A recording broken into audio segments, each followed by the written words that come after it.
Hi, welcome to the Speeding Bulletin. My name is Steve Younis from supermanhomepage.com. This is all Superman related news that happened during the week May 20th to May 26, 2011.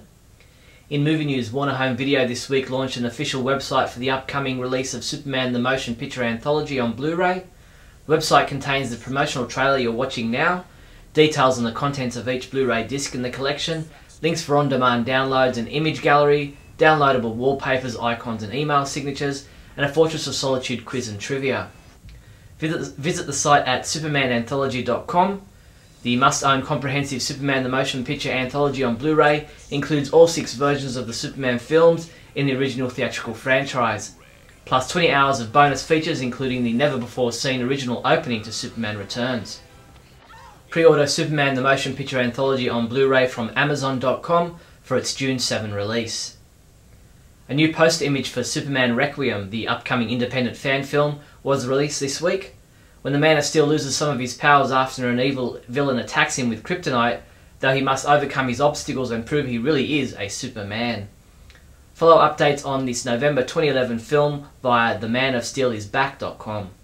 In TV news, Douglas Trumbull and Mark Pritchard both took turns writing their retrospective reviews of the complete series of Smallville.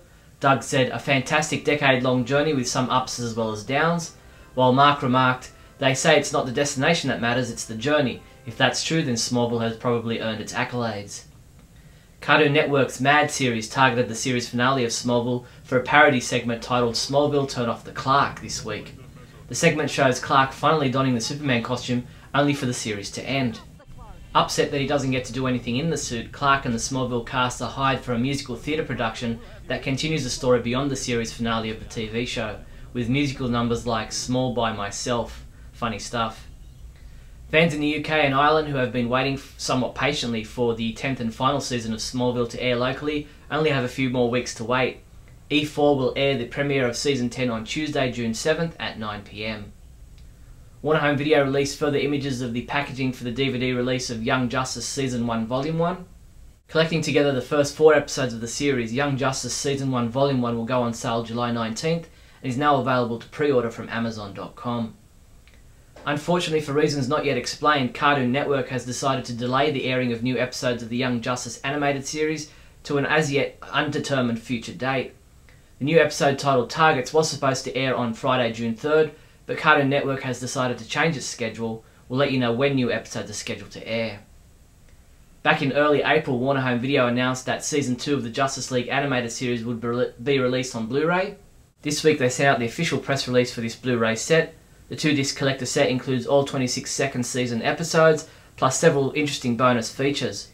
The HD Blu-ray release on July 26 will contain 2 discs with a running time of 593 minutes. You can pre-order your copy from Amazon.com. Superman homepage reviewer James Lance continues reviewing episodes from the 1950s Adventures of Superman TV series.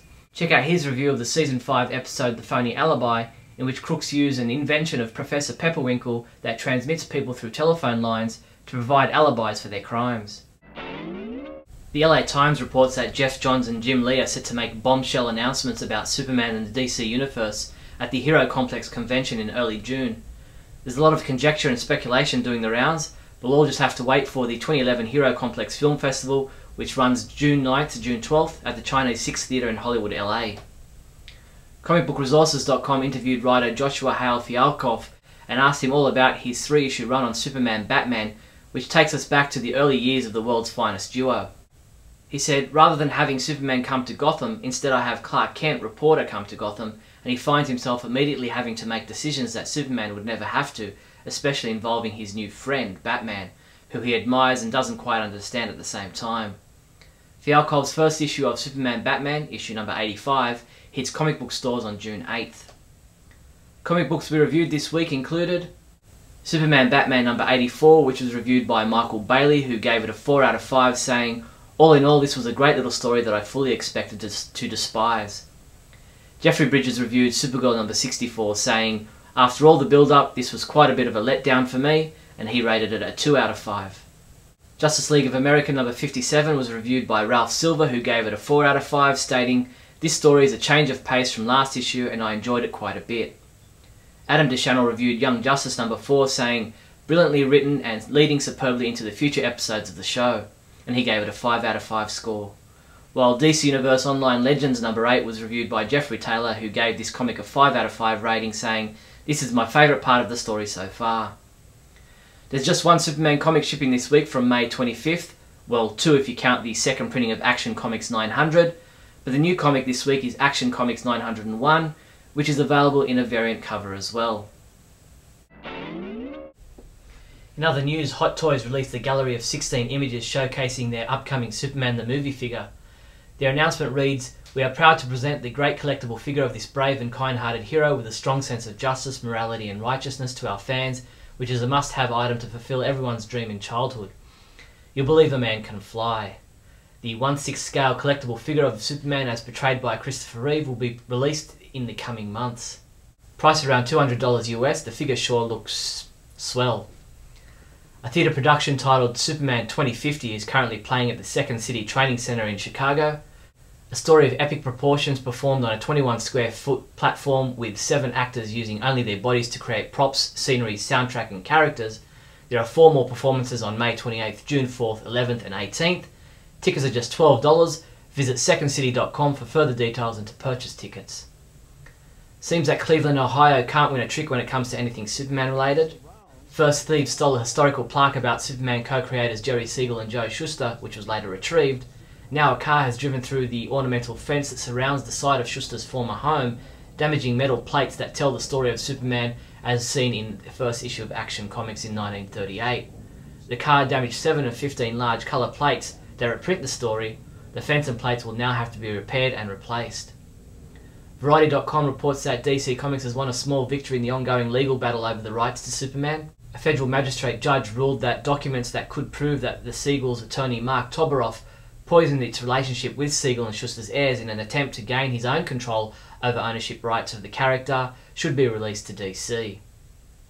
Episode 77 of Radio KAL, the monthly podcast of the Superman homepage, is now available to listen to.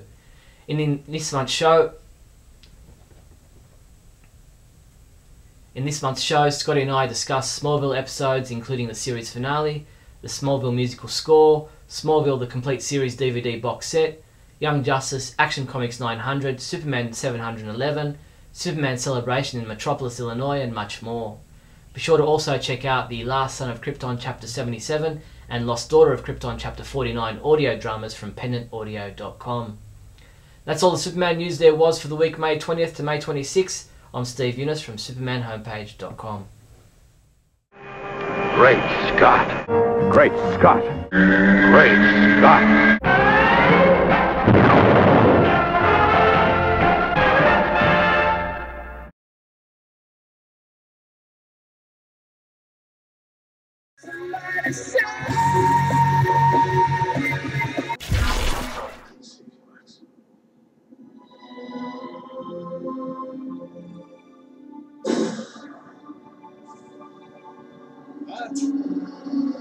I'm as happy as the next guy that Rosenbaum came back as Lex for the finale. I mean, thinking he wouldn't be there just, really made me sad. And then when they announced he was coming back, I thought it was great.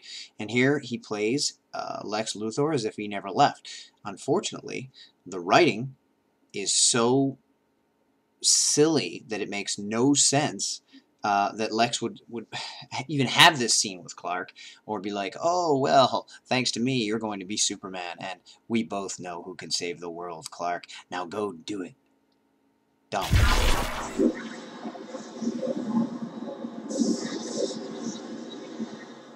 All season long, they've been around bothering everybody. No, one arrow can take them all out. No, it was 3. Trick arrow. Ah, well, just Oliver. Yeah, they wouldn't check her credentials or make sure she was the person on the thing. Just come on in. It's only the president. And even in the finale, we have yet another episode of the Oliver Queen show. Now, I know he had to have his part, but these guys have been around all season long. They're supposed to be super powerful. No one can do anything to them. They almost beat Clark single-handedly, and Oliver just goes in there with a trick arrow, shoots one time, all 3 of them are hit, and they disappear. Lame. And of course, we have Lois getting on Air Force One with no proof of who she is, just a picture that doesn't even look like her that she covers with her hair, and the people who are trying to protect the president from threats just let her go right on. Right. Very realistic.